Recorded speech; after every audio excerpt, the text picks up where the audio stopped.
بجد بأمانة مش كلام بقوله. وحاسس النهارده ان الرب عايز مؤشر الحرارة الروحية في قلوبنا يعلى يزيد. وحاسس ان في مؤمنين ناس موجود نسبة الأكبر كمان في ناس قلبها هيولع بحب المسيح. قاعد اصلي بقول له انا كارز مبشر، بقول له رب طب بالنفوس. رب قال لي كده في حضوري الخاطي يتغير.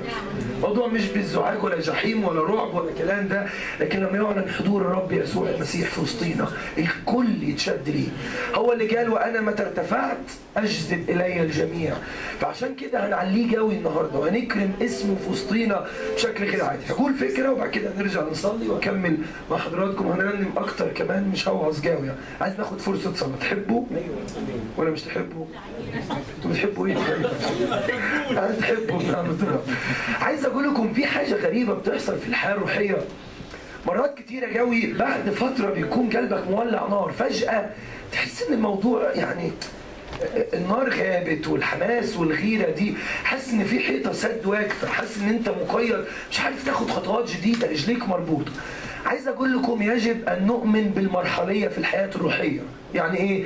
الحياه المسيحيه الحياه الروحيه مرحله لمرحله، مرحله بتسلم مرحله. فالرب قال من مجد الى مجد ومن بركه الى بركه، من قوه لقوه. اللي انا عايز نوصل النهارده في مؤمنين فينا يعني عارفين الحياه الروحيه زي زي الدراسه، العاش والحداش والحاجات الارقام الغريبه اللي انتوا بتقولوها دي كده يعني. فالحياه الروحيه مع الرب كده بالظبط. يعني ايه؟ اكتر مشهد وبطرس بيرنم ويوسف من شويه مليت بيه، فاكرين الرب لما الرؤيه الحلوه لما قاس 1000 ذراع وعبرني والمياه للكعبين، وقاس 1000 والمياه للركبتين، وقاس 1000 والمياه الى الحقوين، وقاس 1000 واذ نهر سباحه لا يعبر. هقول لكم فكره فهموها كويس. مرات كتيره فينا ناس اتمت المرحله بجديه بس مش عارفين يتنقلوا للمرحله الجديده، فخلاص المرحله دي باخت، معلش في الالفاظ اللي هقولها فهموها، طعمها بيجي خلص، فاحنا خلاص جبنا اخرها ولازم ندخل مرحله ايه؟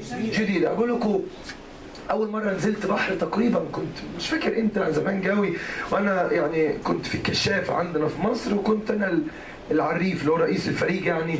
وكنت قبل ما اسافر اول مره سافرت مرسى مطروح، كان اول مصيف اروحه زمان. فامي وصت عليا اوعى تنزل البحر، فانا بسمع كلام ماما، لا نزلت بس متاخر يعني. فالمهم كان تقريبا مش فاكر كنت في سنه 6 5 مش فاكر سنه كام بالظبط، ابتدائي يعني كنت صغير. فالمهم اول ما رحنا ووصلنا على الشط انا شايف انا متهيألي في دماغي اول ما احط رجلي في الميه هغرق يعني، على جد تفكيري لو نزلت رجلي لمست الميه هموت خلاص ومش هعيش. ماما قالت له هتنزل الميه احسن تغرق. فانا سمعت كلام مين؟ ما في سنه 5 يعني، ولازم ولغايه دلوقتي اسمع كلام ماما ربنا يخليها. المهم فاول ما وصلنا عند البحر الحال زمايلي اللي كنا الفريق ده بيبقى 12 واحد ومعانا الليدر اللي هو القائد، كنا يعني احنا من المنيا كنا بناخد اول جمهوريه واول اوائل حاجات كده يعني في المسابقات بتاعت الكشاف والحاجات. فاحنا رحنا وكان معانا القائد بتاعنا والزمايل ال 12 كلنا نزلنا ناحيه البحر، كل العيال نزلت الميه. حاولوا ينزلوني قلت لهم لا، ماما قالت لي تنزلش الميه. فانا قاعد على الشط وقاعد تحت الشمسيه مستمتع بالقعده، بس وهم بيعوموا جوه يعني ليهم استمتاع تاني وانا باكل في روحي يعني، حاسس ان عايز طب هو اللي انا حاسس بيه زي اللي هم حاسين بيه يعني، هل نفس الطعم؟ فانا مستمتع وانا ايه على الشط. فسخنت شويه قلت احفر في الرمله وقاعد العب على الشط مش عارف بعمل ايه، وهم من جوه عمالين ينادموا عليا ويغزوني، مش بيغزوني يعني عايزين يقولوا لي تعالى. فانا يعني شايفهم ومستمتع وهم جوه، بس انا مش ضايق طعم اللي هم مش حاسس بهم حاسين. المهم في وسط اليوم كده طلعوا زمايلي اصروا لازم تيجي معانا، حاولت ما انزلش بس مع الحاحهم، فقلت لهم تعالى. واحد مسكني من هنا واحد مسكني من هنا وانا متهيألي ان انا هغرق فخايف. فاول ما حطيت رجلي وخايف ومغمض عيني هلمس الميه خلاص بجد، ده كان اول شعور ليا، اول مره اشوف بحر. احنا المنيا ما عندناش بحر يعني، فاول مره رجليها تتحط. ايه يا عم؟ عندنا ترع ما عندناش بحر. بتقول ليه يا عم؟ ما بنزلش انا، ما قالوا لي ما تنزلش في البيت. الايام كده مش عايز اقولها. المهم فاول ما حطيت رجلي فجاه لقيت رجلي اتحطت وجفت. لا ما اتبلتش لا كنت المهم يعني وقفت. فانا حاسس ان ايه ده، طب ده الموضوع سهل. وانا واقف حسيت خلاص يعني المرحله دي، فابتديت اسيب ايديهم وشويه بشويه ابتديت اعمل ايه؟ ادخل. فكل ما ادخل الميه تعلى شويه، ابتديت احس بنفسي ايه ده، طب ده انا كويس واقف على رجلي، ده الموضوع سهل. رحت كل شويه ادخل انا وصلت لغايه هنا وطلعت، يعني ما كملتش تاني لاني خفت. بس عايز اقول لكم كل ما كانت رجليا تدوس مرحله قبل ما ادخلها انا كان متهيألي ان دي ما تتدخلش، بس بعد ما دخلتها استمتعت بيها خالص. بعد كده اكتشفت ان هي مرحله عاديه، ينفع اعمل ايه؟ حسيت ان انا متمكن، ينفع ادخل. بالظبط دي الحياه الروحيه. يعني ايه؟ واحنا قاعدين على الشط بنتمنى هل يا رب ينفع ندخل معاك لعمق جديد؟ اول حاجه قاس 1000 ذراع وعبرني والمياه الى ايه؟ الكعبين. اول ما وصلنا الكعبين تخيلنا بس يا رب شكرا، ما اعتقدش في حاجه احلى من كده. فقعدنا في الكعبين فتره، غالبا اطول فتره للاسف بناخد فيها وقت، فتره الكعبين في الحياه الروحيه بنطول فيها. بعد البدايه الجديده حماس، بعد كده فطور، بعد كده مش عارف ايه. بس بعد الكعبين انت بتخلص كل المرحله. يعني ايه؟ جبت اخرها. اول ما نزلت كنت طاير من الفرح، بعد كده ابتديت تتمكن، بعد كده حاسس ان انت قدراتك اكتر من كده. يعني انت ينفع تدخل. حد فاهم حاجه؟ هم المزبهلين ليه كده؟ منسجمين. ما بيقول لي يا عم ماما قالت لك ايه. المهم يعني، فاول ما بتعدي فتره الكعبين خلاص انت حفظتها، بقيت شاطر وجبت فيها 10 من 10. بعد كده اتخيل اسال الرب، اقول له يا رب هو انت اخرك الكعبين؟ ينفع ادخل معاك لعمق جديد؟ بس انا شبعت من المرحله دي. فيروح يقول لي عايز مرحله جديده، اقول له قاس 1000 ذراع وعبرني والمياه الى. اول ما اوصل لركبتين اقول له بس يا رب انا ما اعتقدش ان في مرحله تاني، ما اعتقدش ان في بعد ركبتين دي اروع مرحله، وبطاير من الفرحه. بس بعد شويه الفرحه تبتدي ايه؟ عارفين ليه؟ بس انا خلصت المرحله، خلصت. يعني ايه؟ يعني انا خلصت المرحله بتاعت الركبتين وجبت فيها 10 من 10 9 من 10، بس خلاص جبت اخرها. كل اللي ينفع يتعمل في المرحله دي انا خلصته. ما بين المرحله والمرحله في مراحل فتور بتحصل. يعني ايه؟ افهموني عشان يتنجل النجله دي. مرات بتبقى حاسس خلاص انت نفسك مسدوده، مفيش قوه، مفيش استمتاع. على فكره ده صحي جدا، لان انت اتميت مرحله وانت على اعتاب مرحله جديده في حياتك الروحيه. امين. You understand me? Yes. قول يس. هي كده. يعني ايه؟ يعني وانت بين المرحلتين انت بتبقى واقف على خطوه وتتنقل لمرحله بقى. عارف اللي هو واحد ايه خلاص يعني محبوس في حته، هو جاب اخرها عايز يدخل لحته اوسع. فبعد الركبتين تقول له رب يا رب وانت اخرك كده. هو انا اول فتره في الكعبين استمتعت، بس الاستمتاع راح. بعديها بشويه في الركبتين حسيت ان مفيش تاني، بس اكتشفت انها خلصت وانا جبت اخرها. ينفع ادخل معاك لمستوى ابعد من ده؟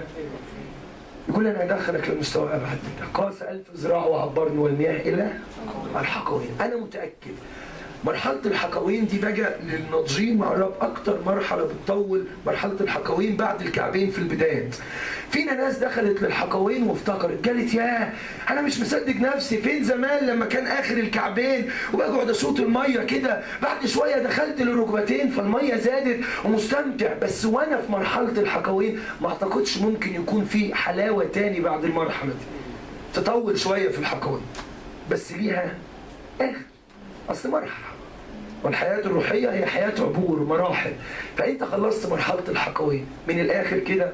عايز أقول لكم أنا شاعر إن في ناس كتيرة في المرحلة دي رب عايز يفكها. يفكها. فاهمين يعني إيه؟ حاسس إن أشواجك الحرارة الروحية بتاعتك مش زي الأول، الحماس الروحي، الغيرة، القلب، النار الإلهية اللي بتتسكب على حياتك، حضور الرب مش عارف تستمتع بيه زي الأول. عارف أنت في مرحلة صحية جدا. رب النهارده ينور عليك عشان رجليك هتترفع وتخطو خطوه جديده في عمق جديد مع الرب. المرحله اللي جايه دي ما حدش بيعرف يطلع منها فاكر. نقول له رب بص يا رب بصراحه الكعبين كانت حلوه بس خلصناها، والركبتين كانت حلوه واستمتعنا بيها شويه بس ما طولتش، الحقوين قعدنا فيها فتره طويله بس بصراحه احنا جبنا اخرها. هو انت اخرك كده نرضى بجسمتنا يعني ونقعد كده، ولا ينفع تاخدنا لعمق جديد معاك؟ ورب يرد ويقول انا هاخدك لعمق جديد، بس المرحله الجديده دي ليها بدايه بس ملهاش نهاية. هتدخل مش هتعرف تطلع منها تاني. هتدخل لحضور إلهي انت ما شفتهوش قبل كده، هتدخل لأعماق جديدة، قلبك يتغير، حالتك الروحية تتبدل، الأشواق الروحية ربنا يزور حياتك زيارات انت ما تعودتش عليها، لا في الكعبين ولا في الركبتين ولا في الحقوين. يقيس 1000 ذراع ويعبرنا، وإذ نهر سباحة لا يعبر. النهارده ربنا عايز ينقلنا من مراحل لمراحل جديدة. امين. تقولوا امين؟ امين؟ امين. طيب ايه رايكم عايزين نصلي للرب؟ بعد كده احكي فكره كده في كام دقيقه ونرجع نكمل ترنيم. عايزين نقول للرب الرجلين اللي اتربطت تتفك. رب يوسع خطواتنا. تقولوا امين؟ ناس فيكم اتمت مرحله خلصتوها يا جماعه، ربنا عايز ينقلنا مرحله جديده وحضور جديد ومجد جديد يعلن على حياتنا في اسم الرب يسوع المسيح. والرجلين الصغيره توسع، فالخطوة توسع في اسم يسوع. قاعدة قدام الكتاب، الإعلان السماوي على حياتك، حضور ربنا في حياتك، العطش الروحي في حياتك، الموضوع هيزيد ويكون متضاعف. أمين؟ ومرحلة بره طعمها غلس، كل حتى خدمتنا باصين على روحنا عشان نظهر ويقولوا علينا، وفي شوية دوافع كده غريبة بره، بس لما تدخل جوه الموضوع يتغير. بره دوشة بس جوه شبع. وانت قاعد على الشط البياعين يعدوا، كنت اقعد وانا قاعد اتفرج على بتاع العوامات وبتاع مش عارف اللي هو بيشيل بتاع الفريسكا. ايوه جدع جدع يا اختي، الفريسكا ومش عارف ايه. تدخل جوه وانت جوه تبص على الناس تلاقيهم ايه؟ صغروا خالص. لما ندخل جوه الاوضاع كلها تتغير، كل حاجه تاخد حجمها الطبيعي. في حاجات كبيره ومش عارفين نعملها وخايفين لا الوضع هيتغير 180 درجه. امين؟ غمض عينيكم انت قاعد في مكانك سوا. تعالوا نصرخ الصرخه دي للرب، نقول يا رب احنا مصممين ان تقيس 1000 ذراع وتعبرنا في اسم المسيح. يا رب احنا بنصلي الرجلين المربوطه تتفك تتفك تتفك تتفك في اسم المسيح. يا رب اطلقنا لعباده روحيه جديده من الليله.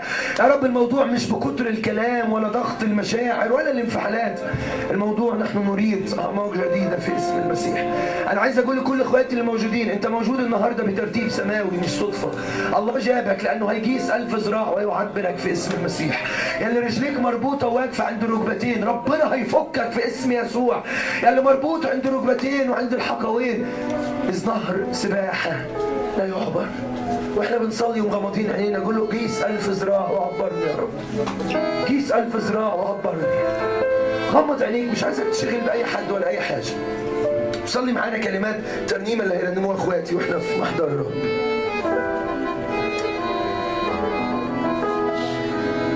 اسمعوا وصلي كلمات الترنيمة اللي جاية. حبك أطيب من الخمر يا رب، حبك أطيب من الخمر. خمر جديد ينسكب علينا في اسم يسوع. حبك أطيب من الخمر، خدنا لخمر جديد. اسمع الكلمة، أنا مريض حبا في شخصك، عايز أموت في حبك. أنا مريض حبا يا رب في شخصك. اسمع ورنم في بالنعمة وارويني علينا الليلة يا رب، في بالنعمة وارويني.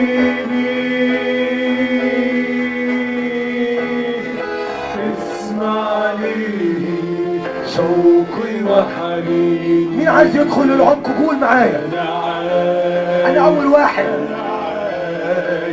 أنا عايز أدخل، أنا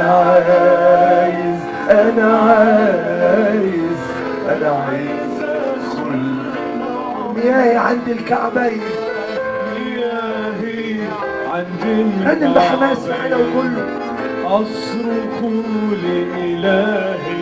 قولي له مش هرضى بالكعبين، مش هرضى بيها. عايز أدخل لعمق جديد الليلة يا رب. أصرخ لإلهي، أنا أريد قربا من شخصك. من شخصك أنا أريد قربان من شخصك. قيس 1000 ذراع وعديني. هللويا. قيس 1000 ذراع وعديني. اسمع لي شوقي وحنيني. أنا عايز أدخل. كله أنا عايز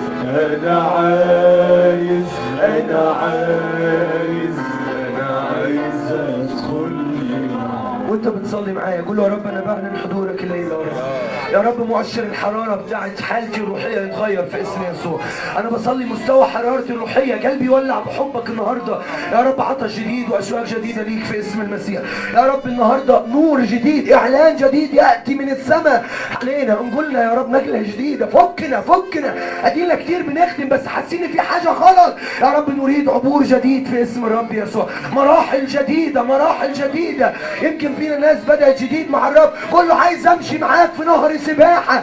عايز اجري معاك يا رب. اسيبني وراك فنجري. الايام اللي جايه مش هتكون ايام مشي، ايام جري في اسم يسوع. نركض نمشي معا.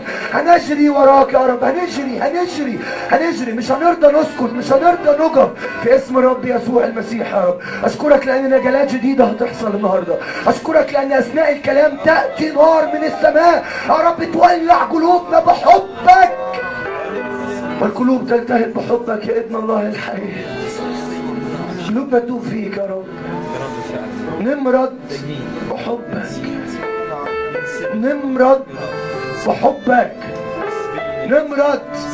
بحبك واكون مريض حب. حببني فيك يا رب. يا رب انا بصلي اي تاثير وتشتيت على اذهاننا يترفع في اسم الرب يسوع. اي اثقال علينا تطرح لنطرح كل ثقل والخطيه المحيطه بنا بسهوله في اسم المسيح. راحه في حضورك يا رب. استاثر كل فكر لضعفك يا رب. الاعلان يخترقنا والكلمه تخترقنا في اسم الرب يسوع المسيح. بشكرك لان انت عالم احتياج الكل وهتسدده لانك غني وعظيم ولكل المجد. امين يا رب يسوع. امين. هقرا معاكم قراءة سريعة خالص وبعديها هحكي شوية صغيرين ونصلي. أنا أصلي من بدري الرب مليني بالرسالة البسيطة اللي هتكلم فيها فكرة هنتأمل فيها وناخد فرصتنا في الصلاة ونستغل وجود إخواتي هم بيرنموا معانا نستمتع بالصلاة والعبادة مع بعض. صموئيل الأول 4 وعدد 12. سفر صموئيل الأول في العهد القديم اصحاح 4 عدد 12. هنقرا كلنا مع بعض. بسم الله والابن والروح القدس اله واحد. فركض رجل من بنيامين من الصف وجاء الى شيلو في ذلك اليوم وثيابه ممزقه وتراب على راسه. ولما جاء فاذا عالي جالس على كرسي بجانب الطريق راقب. لأن قلبه، شوفوا الحتة الجديدة، لأن قلبه كان مضطربا لأجل تابوت الله. يبقى أسألكم سؤال، لماذا كان قلب عالي مضطربا؟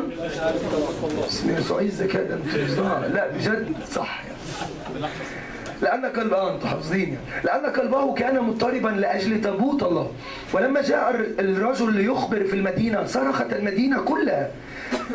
فسمع عالي صوت الصراخ فقال ما هو صوت الضجيج هذا؟ فأسرع الرجل وأخبر عالي. وكان عالي ابن 98 سنة وقامت عيناه ولم يقدر أن يبصر. نظره ضعف خالص يمكن شبه مش بيشوف يعني. عدد 16. فقال الرجل لعالي أنا جئت من الصف وأنا هربت اليوم من الصف. فقال كيف كان الأمر يا ابني؟ فأجاب المخبر وقال. طبعا عالي بيسأل لأنه كان عايز يطمن على إيه؟ على التابوت. ما احنا لسه جارينا. قلبه كان مضطرب لاجل تابوت الله. الولد اللي رجع من الحرب الشعب طبعا اتهزم، فده راجع يا عيني يقول لهم على الكارثه ان الشعب اتهزم. هو افتكر الولد المخبر الغلام ده عالي بيسال لان ولاده الاثنين حفني وفنحاس فين؟ في الحرب. فهو يا عيني الواد على قد تفكيره فاهم ان اكتر حاجه شد قلب عالي يا عيني حيلته هما الاثنين اللي على الحجر زي ما بيقولوا. فهو بيسال عشان ولاده. فالولد حب يعمل موضوع وطني يعني. فقال له انت بتسال طيب طيب هجاوبك. جاوبوا اول حاجه لان الموضوع قومي فوطن، يعني قال له الشعب انكسر وولادك الاثنين ماتوا واخذ تابوت الله. فاولويات علي غير اولويات الولد. الولد عايز يقول لعلي طبعا انت اكيد بتسال عشان البلد فالامه والوطن والكده، فالموضوع فيه وطنيه. فنمره واحد البلد حصل لها ايه؟ انكسر اسرائيل. نمره اثنين اكيد دي بقى اللي انت عايزها، بتسال على اولادك الاثنين ومات ابناك حفني وفنحاس. نمره ثلاثه واخذ تابوت الله. شوفوا بقى رد فعل عالي عمل ايه، ركزوا في الحته اللي جايه. فقال كيف كان الأمر يا ابني؟ فأجاب المخبر وقال هرب إسرائيل أمام الفلسطينيين وكانت أيضا كسرة عظيمة في الشعب ومات ابناك حفني وفنحاس. شوفوا دي وأخذ تابوت الله. عدد 18 بقى. الكلام اللي بيتقال ده غالي ركزوا فيه. وكان لما ذكر تابوت الله أنه سقط عن الكرسي إلى الوراء إلى جانب الباب فانكسرت رقبته ومات لأنه كان رجلا ثقيلا وقد قضي على إسرائيل كم سنة؟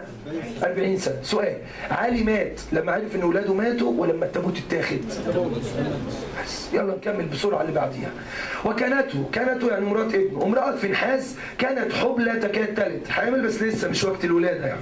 فلما سمعت خبر أخذ تابوت الله، شوفوا نفس الفكرة بالظبط، فلما سمعت خبر أخذ تابوت الله وموت حميها ورجلها ركعت وولدت لأن مخاضها انقلب عليها، وعند احتضارها قالت لها الواقفات عندها لا تخافي لأنك قد ولدت ابنا، فلم تجب ولم يبال قلبها، يعني ما تأثرتش وقلبها ما تحركش. فدعت الصبي إيخابود قائلة قد زال المجد من إسرائيل لأن تابوت الله قد أخذ ولأجل حميها ورجلها، فقالت زال المجد من إسرائيل لأن تابوت الله قد.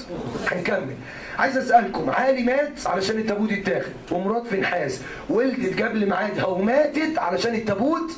تعالوا نشوف التابوت عمل ايه بقى. يلا الجزء اللي بعديه اصحاح 5.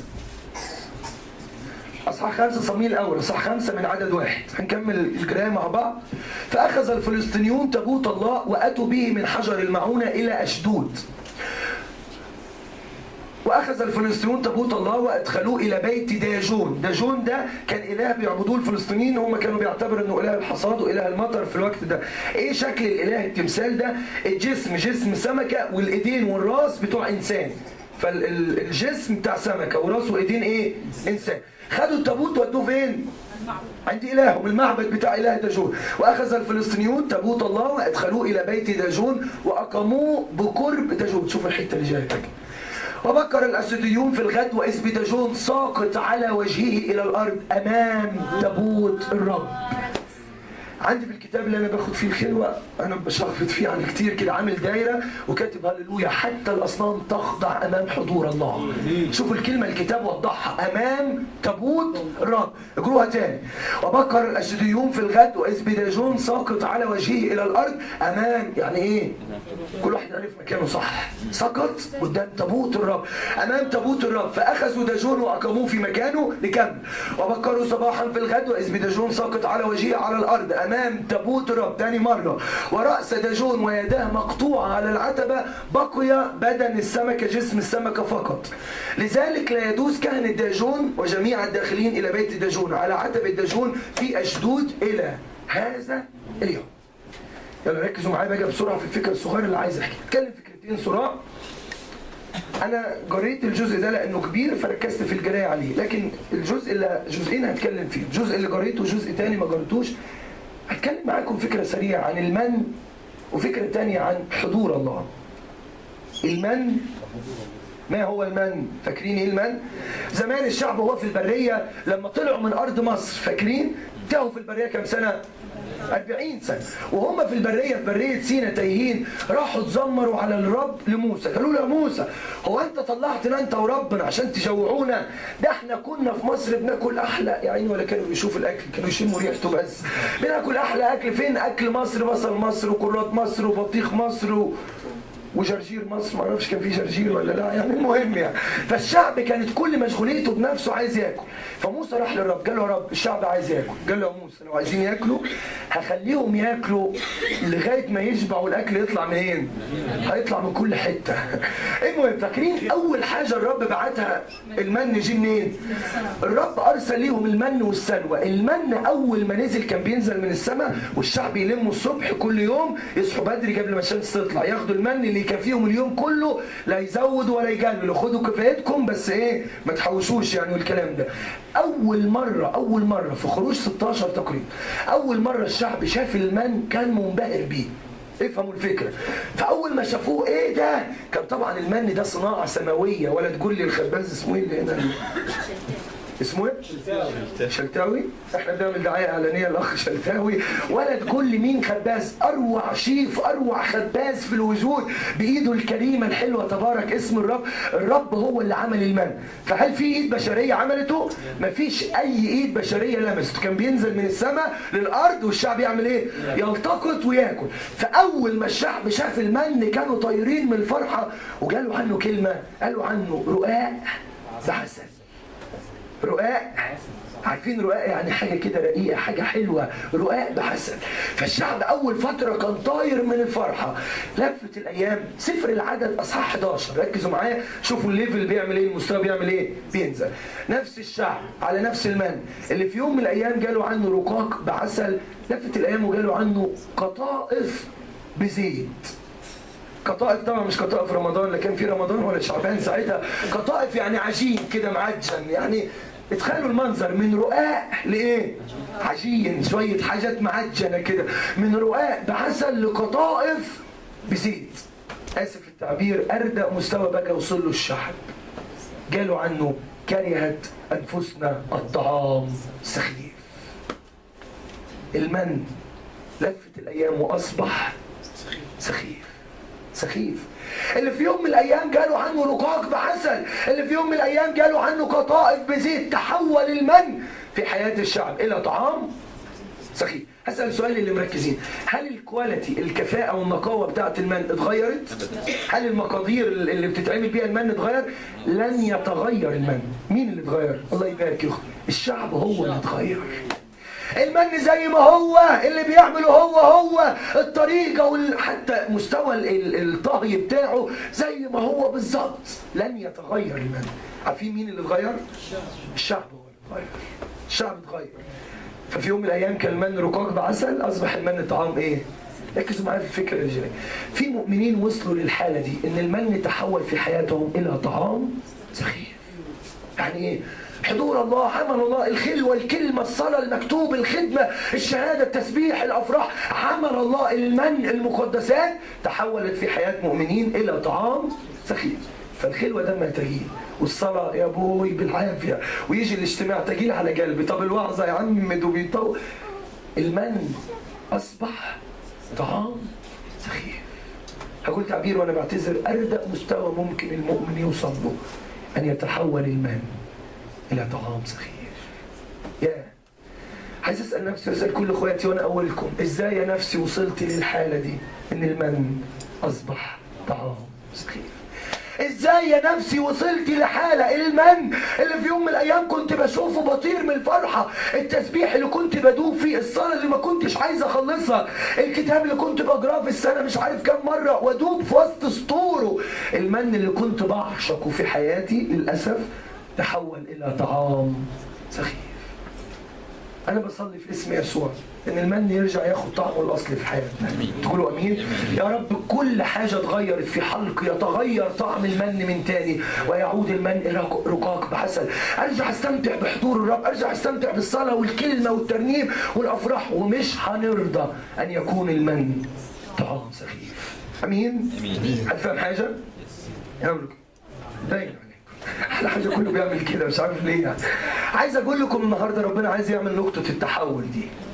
المؤمن الشاطر اللي يرفض ان يعيش والمن في حياته طعام سخيف. بصراحه يعني حتى في ناس بتخدم والخدمه بيجي دمها تجيل قوي قوي.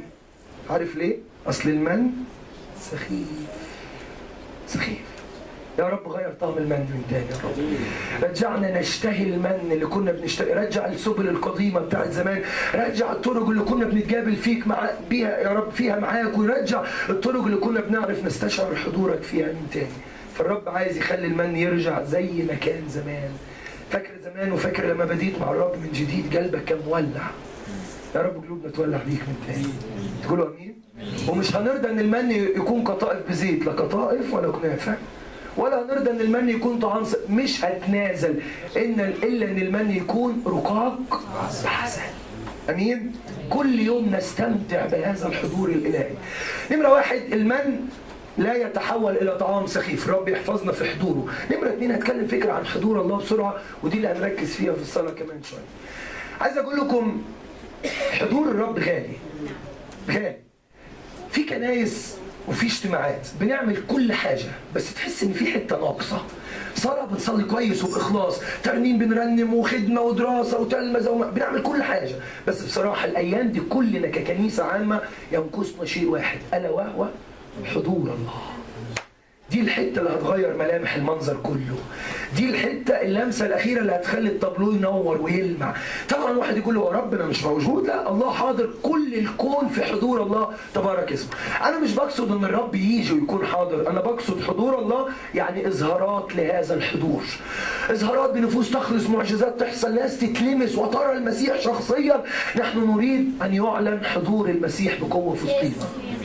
عارفين يعني ايه؟ يعني ربنا يورينا اظهارات للحضور ده، مش مجرد يا رب تعالى، ما هو موجود من 9 ايام قبل ما انت تيجي، يعني يا رب عايزينك تيجي، ما هو موجود بالفعل، لكن احنا عايزين اظهارات حضوره، حاجات بالعيان ترى، حاجات في ارواحنا يعملها الرب، قلوبنا حاجات يصنعها، وهذا تاكيد وتدليل ان الله موجود. بصوا يا جماعه هقول لكم فكره. حضور الرب غالي جدا جدا، وهقول تعبير انا اسف، يعني الله لا يأتمن اي شخص وخلاص على حضوره. في ناس كتيرة كلمة دي صعبة قوي، قريتها في خلوتي من كام يوم وجعت قلبي. والرب في موقف من مواقف يقول الكتاب لم يأتمنهم على نفسه. يا ابوي وحشة قوي لما تكون الكنيسة والاجتماعات ملمومين الرب خايف على نفسه مننا. لم يأتمنهم، دي تبقى مصيبة، ده بلاها أحسن، دي تبقى كارثة، ده نموت احسن. يعني لم يأتمنهم على نفسه. اقول لكم سمعت قصه على رينهارد بونكي، عارفين بونكا اللي هو الراجل المبشر العظيم ده. قريت قصه عنه بصراحه اثرت فين، الناس كتيره سمعتها. كان في بقى ما اعرفش كان فين، يعني المكان اللي هو كان فيه، فكان بيتحرك في سوق ماشي فيه بيتفرج، دخل محل من المحلات بيبص على فاترينا كده، وهو واقف بيتفرج. بعد ما بص كده دقيقه وطلع ما اشتراش او كان بيبص على حاجه، الست المديره بتاعت المحل ده اللي كانت موجوده فجاه ركعت في الارض وعماله تعيط بالدموع، دموع غريبه. فالناس عمالين يقولوا طب خير مالك، حد ضايقك، في زبون مثلا او حد حاول يعني يجرحك او يقول لك كلام. الست فضلت تعيط لكام دقيقه، وبعد ما هديت خالص فبيقولوا لها في ايه اللي حصل؟ قالت لهم كان في واحد واقف في المكان ده ما تعرفوش. قالت لهم بمجرد ما عينيا وجهت عليه شعرت بحضور ربنا فيه، وحسيت بتبكيت غريب قوي، وشعرت ان انا وحشه ومحتاجه للمسيح. هل وعظها؟ قاعد يزحك زي ما انا بزحك ولا اعمل مش عارف ايه، ولا اعمل اي حاجه.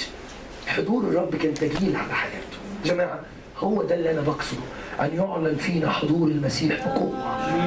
فالناس لما تتعامل معانا يشع في وجهك نور المسيح، فيتعاملوا معاك وكأنهم شايفين مين؟ من الآخر كده حضور ربنا غالي، اللي يقدر يقدر واللي ما يقدروش ما يقدروش. حضور ربنا غالي، من يقدر حضور الله يقدره. اللي يعرف يقدر حضور الرب ربنا يقدره كويس. علي كان بيعرف يقدر رغم انه كان جسدي وضعيف في الفترة دي، بس كان محترم. الشعب نزل يحارب اتهزموا، ولاد علي كانوا شغالين نفس شغلانه ابوهم، شغالين ايه؟ كهنه، فكهنه اولاد كهن بس اشرار بعيد عنكم. بعد ما اتهزموا قالوا بس اكيد احنا نسينا الحركه السحريه. ايه الحركه السحريه؟ نرجع نجيب تابوت عهد ربنا واكيد هنكسب اول ما التابوت يجي في وسط الحرب. راحوا دخلوا اقتحموا حضور الله بطريقه لا تليق بمجد الله، خدوا التابوت راحوا يحاربوا. بدل ما يتهزموا، مش بس اتهزموا، هما الاثنين ماتوا والتابوت اتاخد.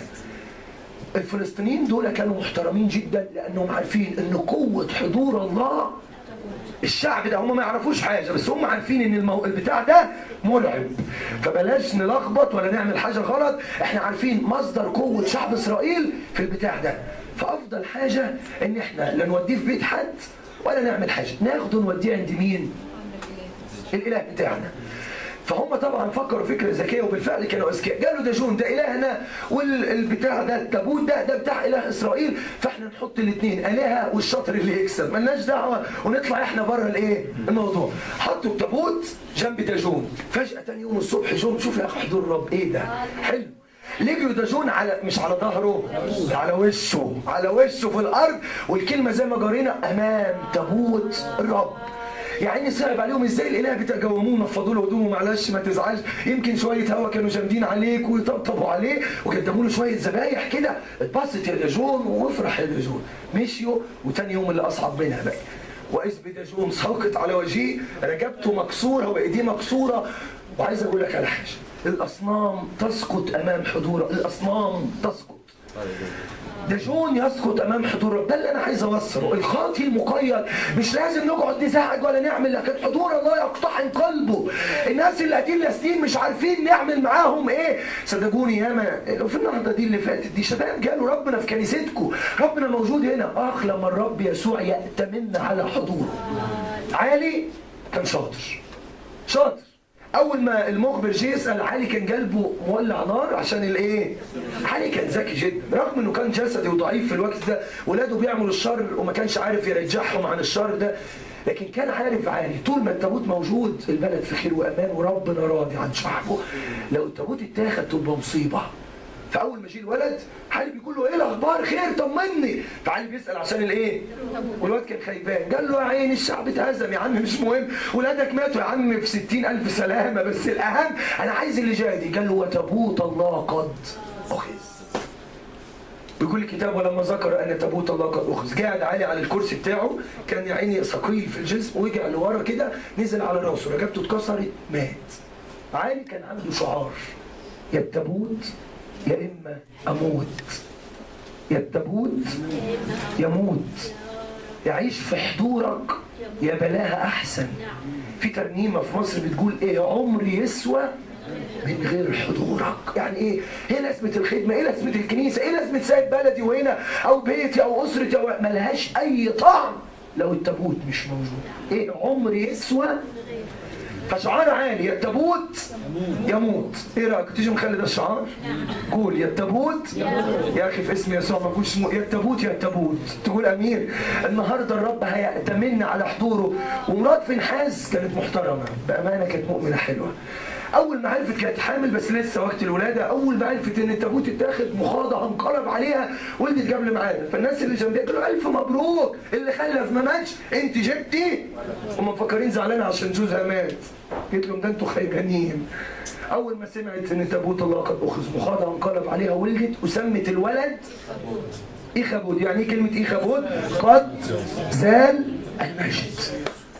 وقالت قد زال المجد من إسرائيل لأن يكون قيمة حضور الله. إخوات الشباب أرجوكم، رب عايز ناس يكونوا حاملين حضوره الأيام دي. إيه اللي هيخلي اجتماع الشباب ده يولع نار؟ حضور الله يعلن في وسطينا. أقول لكم على حاجة، أكتر سن إبليس بيهاجمه السن ده.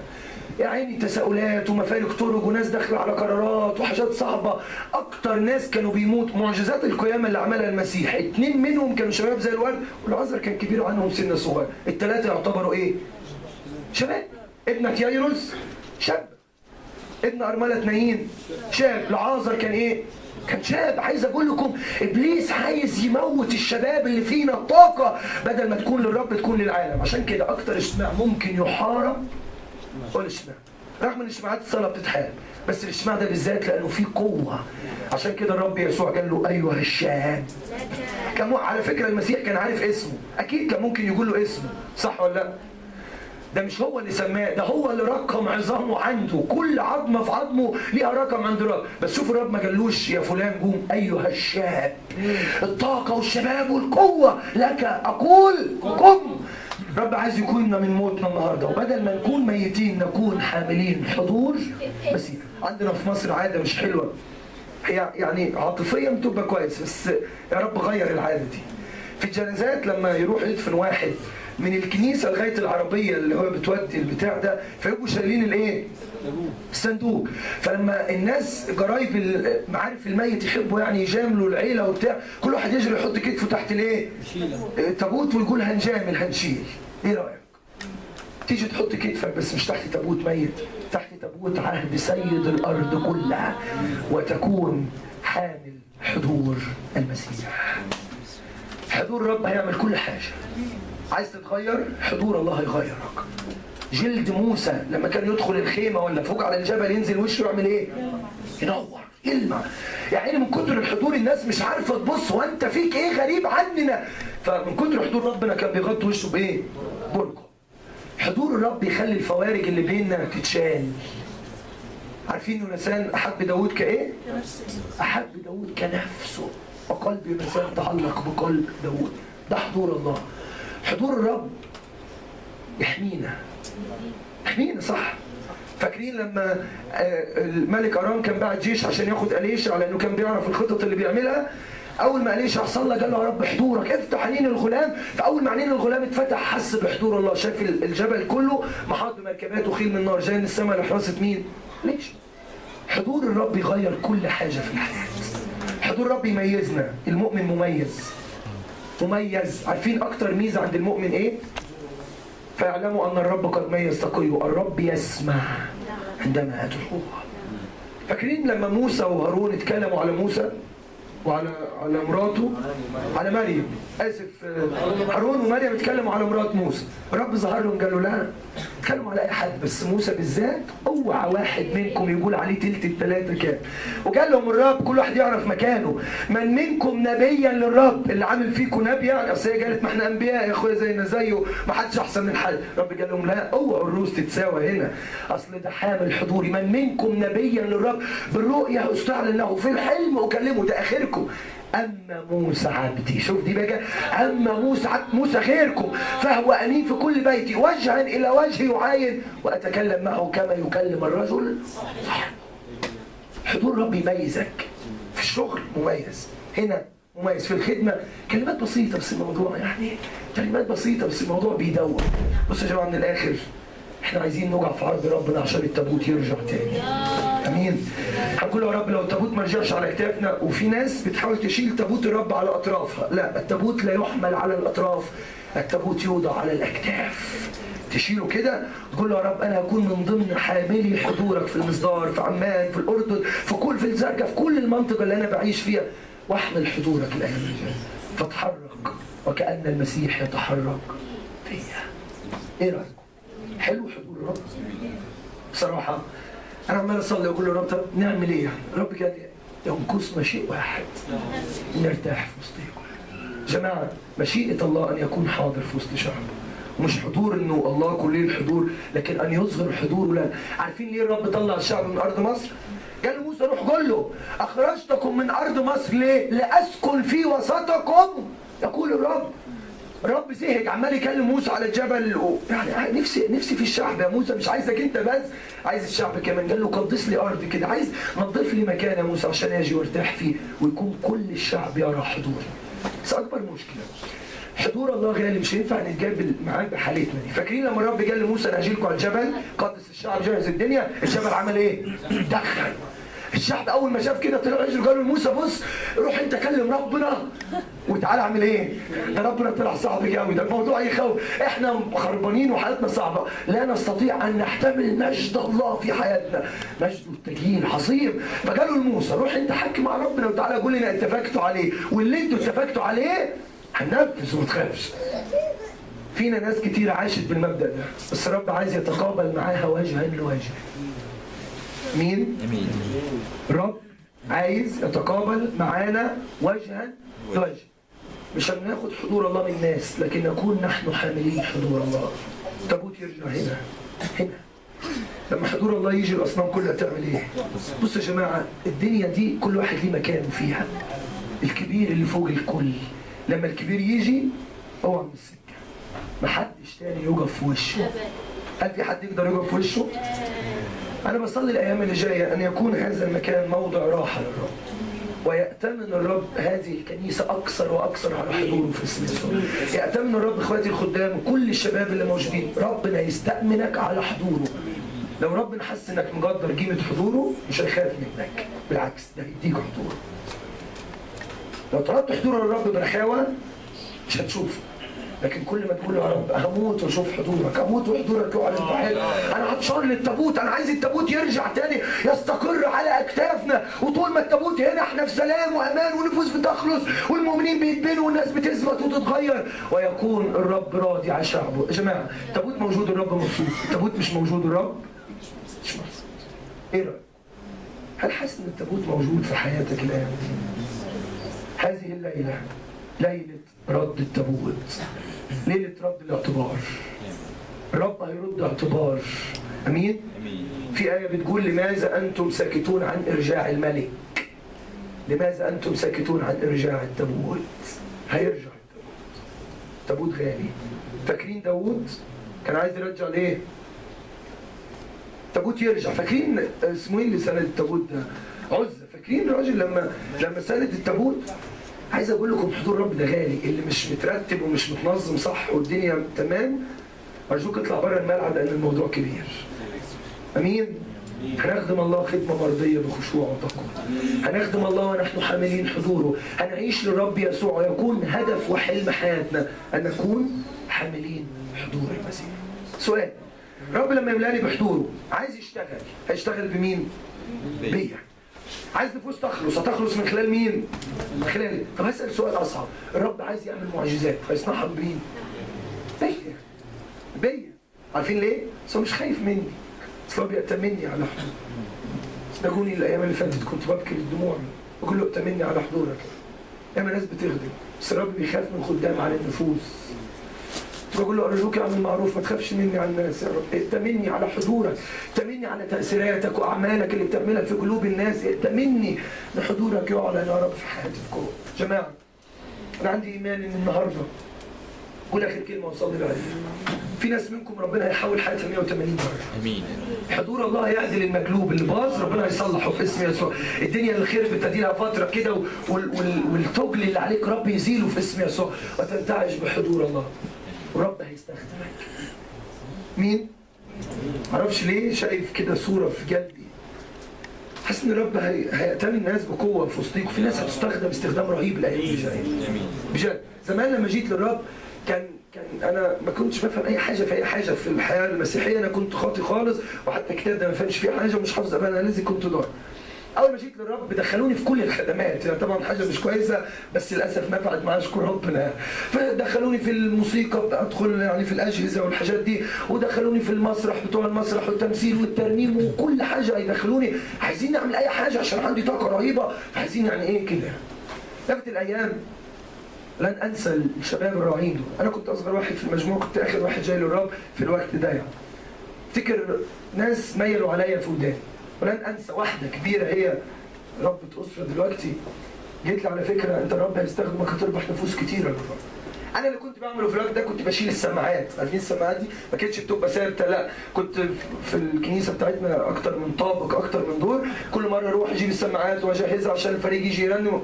فانا اول ما جيت لي كده ضحكت قلت يعني وانا شايل السماعه الناس هتتغير يعني. فانا كان اخر حدودي، وشويه تاني واحد يقول لي الرب هيستخدمك مش عارف تلف اماكن، وانا كل اللي في دماغي مش مصدق بقى، وانا مديون للرب. اتمنى اشوف رجلي الكريمه ابوس فيها طول عمري، شرفني اكون خدام ليه. كل وعد الرب وعدك بيه على حياتك هيتم، والحلم اللي الرب بيحلموا بيه لحياتك هيحصل.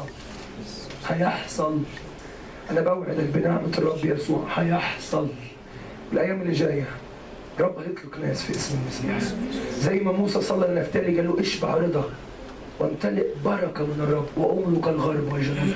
الزمن اللي جاي يكون امتلاك. مين؟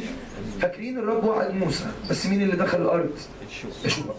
موسى بتاع الوعود، يشوع بتاع الامتلاك. بصوا يا جماعه فهموني، من النهارده احنا داخلين على زمن امتلاك في حياتنا. ارجوكم افهموا الكلام ده وامسكوا فيه كويس. خدنا وعود الايام اللي فاتت كانت بتاعت موسى، خلصنا كفايه علينا موسى كده، وجي الوقت لكي نمتلك كل وعود بالبركه على حياتنا في اسم المسيح. تقولوا امين؟ قولوا بصوت عالي امين. تعالوا نغمض علينا ونصلي. واحنا قاعدين في اماكننا حاولت استعجل في الكلام شويه عشان الاقي كام دقيقه هنصلي. احنا هندوب في الرب لحظات. بصوا يا جماعه، لو انت متعود تصلي وانت مفتح عينيك، لا ارجوك غمض عينيك عشان تركز معايا في الصلاه. ولو انت متعود تصلي دقيقتين ثلاثه، معلش هنطولهم شويه صغيرين. بص، هيئ نفسك انك هتاخد فرصه صلاه ارجوك، دي اللي هتغيرك. كان ممكن اتكلم عن الجحيم والنار تخاف وتتاثر وتطلع زي ما انت، بس انا النهارده بكلمك عن اغلى ما في الحياه، ان يعلن حضور المسيح في حياتك بقوه وانت بتصلي معايا. كله عايزين ندوب في الكام لحظه وكام دقيقه اللي جايين فيه. نعم. عايزين ندوب فيك يا رب. عايز اقول لنفسي لو وصلت يا نفسي ان المن تحول لطعام سخيف. يا جماعه الموضوع ما فيهوش هزار. الحياه الروحيه حياه جهاد حي. شوف القديسين بيعيشوا جهاد روحي بجد. الموضوع ما فيهوش دلع. انا اسف يعني، من كتر نعمه الله احنا اهلنا الرب. ايه التراخي اللي في حياتنا الروحيه ده؟ عايزين نطلبها بعزم القلب يا رب. المن اللي اتحول لطعام سخيف يرجع طعمه يكون كما كان في اسم الرب يسوع المسيح. لن نرضى ان يكون المن قطائف بزيت. لن نرضى ان يكون المن طعام سخيف. رجع المن طعمه يتغير تاني يا رب. رجع طعم حضورك في حياتنا يتغير، والتابوت يرجع، الحضور يرجع. وحشنا حضورك يا رب، وحشنا. ده اللي فاضل ده يا رب. بص، صلاة بصراحة بنصليها، ترنيم بنرنم، خدمة احنا بإخلاص بنعمل ده، بس ينقصنا أن يعود تابوت حضور سيد الأرض كلها. ناخد وقت نتعبد وندوب فيه في محضره. صلي ورنم واسمع ترنيم والموسيقى، بس أرجوكم قدروا قيمة اللي احنا بنعمله، لأنه غالي قوي يا إخواتي، غالي قوي غالي. في ناس الله تمنهم غيروا تاريخ بلاد بأكملها. عارف ليه؟ كانوا يقدرون قيمة حضور الله. في ناس عرفوا يغيروا تاريخ أسرهم وعائلاتهم وبلادهم، ناس ربنا صنع بيهم التاريخ لأنهم استطاعوا أن يقدروا قيمة حضور الله. كل حضورك على راسي من فوق يا رب، تابوتك على كتافي وأكون حامل حضورك. أنا بشيل كل الموت من على كتافي، نزل كل تابوت غلط على كتافي، ويرجع تابوت الرب يوضع على كتافي من جديد. وأنت للمن الذي يشبع قلبي، لا يجوع القلب حاشا، حبك النهر. لو مش حافظ ما تفتحش عينك عشان تقرا، ما تقراش، مش مهم. صلي.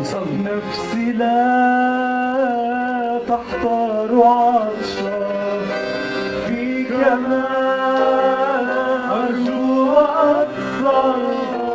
أنت لي نعمائي مصدر، أنت لي نعمائي مصدر. فيك ما أرجو أكثر، أنت لي نعمائي مصدر، أنت لي نعمائي مصدر. وأنت بتصلي معايا هقول لك على كلمة وصدقها مني، لأن الرب مالي قلبي بيها. جهز نفسك لأن الرب عايز يستخدمك الأيام اللي جاية. جهز نفسك لأن الرب يسوع سيعلن حضوره في حياتك بقوة لم تر من قبل. جهز نفسك لأنك ستكون حامل حضور المسيح. جهز نفسك لأن أنت اللي التابوت هيتحط على كتفك. ومن النهارده لن تكون حياتك كما كانت من قبل. الحياة تتغير. بس يا جماعة أنا مش عايز أقول لك كلام يثير مشاعرك وخوفك، بس أنا عايز أقول لك تابوت الرب حلو، حضوره غالي. عارف نفسي نعمل إيه وتصدقني؟ نفسي نتمخض كالتي تلد. عايزين نتمخض مخاضة التي تلد من كل حضورك اتولد يا رب. هو اللي قال هل أمخض ولا أولد يقول الرب. عايزين نتوجع جوانا عشان الحضور يجي. عايزين نقول يا رب شعبك يطلب حضورك، عايزينك. عايزينك. في اوقات بندخل فيها نعلن نصرتنا وتسبيح وافراح ونعلن مكانتنا في الرب، بس في وقت الشعب لازم ينكسر امام الرب. اذا تواضع شعبي الذي دعي اسمي عليهم وصلوا طلب وجهي ورجعوا عن طرقهم الرضيه، عارف هيعمل ايه؟ فاني اسمع. اللي يقول لك انت ليه بتحزن وليه بتتمخض وتتوجع؟ يا عم الموضوع مش كده، لا هو قال هسمع. يسوع قال لما تتمخض سآتي بولادة عظيمة على حياتك. هل أمخض ولا أولد يقول الرب. تعالوا نتمخض عشان حضور الرب يتولد في حياتنا. تعالوا نتوجع نقول له يا رب من غير الحضور الموضوع طعمه وحش قوي. من غير التابوت الخدمة ملهاش طعم. حوش يا رب، خدنا أحسن، ريحنا ريحنا يا رب، ريحنا يا رب. تابوتك غاب عننا يا رب، التابوت غاب. وحشنا حضورك يا رب، وحشنا تابوتك يا رب، وحشتنا وحشتنا وحشتنا. مش عارفين في ايه بس حاسين ان في قفله. افتحها افتحها افتحها يا رب. الموضوع مش بتاع خادم، الموضوع بتاعك انت انت انت. افتحني عليك يا رب، انا واجع في عرضك. استأمنا عليك من تاني يا رب. مش عايزين نعمل استعراض ولا شو ولا منظر، احنا عايزينك، عايزينك يا رب، عايزينك يا يسوع. عايزين تابوتك يرجع تاني هنا، تسكن تاني هنا، وتطأ أقدامك الكريمة هذه الأرض. تبقى في وسطينا، ترتاح في راحتنا وتفرح بفرحتنا، وتكون راضي عننا يا رب، تكون راضي عننا يا رب. يا رب ما تسمحش ان شبابنا يضيع كده، لا يا رب ما تسمحش ان عمرنا وقوتنا تضيع كده يا رب. يا رب اثر فينا، اثر فينا، اثر فينا.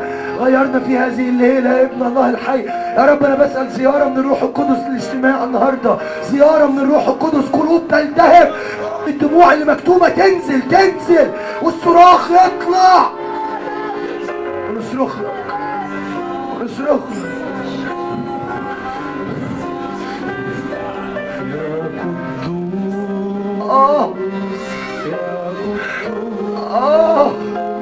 يا قدوس يا قدوس نادم عليه وانت مغمض عينك. يا قدوس وحشنا تابوت عهدك يا قدوس. كمان مرة نادم عليه يا قدوس.